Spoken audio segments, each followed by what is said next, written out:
do not stop at your first no. Yeah. One no is not no forever.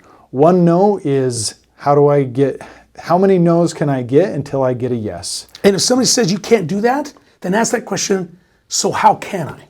I know what I just said, I can't do that. And a lot of times you go in there explain what you're doing because you don't even have any idea what it is that they need to hear. And that's where you want them to talk.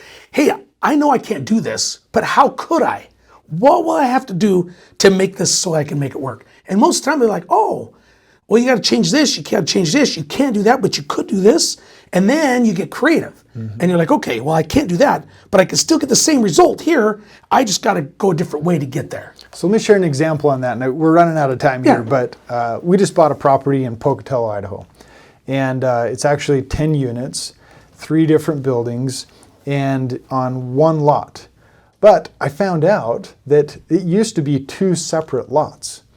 And so we went into the city and said, hey, you know what? And I didn't know that before, but I went into the city and said, hey, we want to split these buildings into their own separate lots. I want 3 different parcel numbers so that I can sell 3 different properties. And they're like, well, this is going to go through this, and it's going to take, probably 6 months to a year to be able to go through that. You're going to have to hire a surveyor, have to go through this. And so I kept asking questions. Well, okay, what can I do? Or, how about we do this? Is there a lot line adjustment that we can do instead of a subdivision? And so then we went down this road with the city planner. And he says, oh, well, there used to be 2 lots here. So why don't we just go back to the original lots? And then you do just a simple lot line adjustment around the one building that spans the 2 lots. We're like, perfect. So we still have to hire a surveyor and an engineer, but our ask to them was, hey, we just want to split these 2 properties up, or these 3, and we didn't get all 3, but we got 2, which is 2/3 of what we originally asked for, which is way more than 0. Yeah, and you wouldn't have got it if you wouldn't have asked the question. Right. I love that. You don't get what you don't ask for. You really don't. And unless you go in and start talking to people, you start getting in front of people. Don't do it through email or text. Obviously that's a good way to communicate, but if you could sit down and talk with somebody, it's amazing how much more you can accomplish if you just text, hey, I'd like to separate these lots off into 3. Yeah, we can't do that.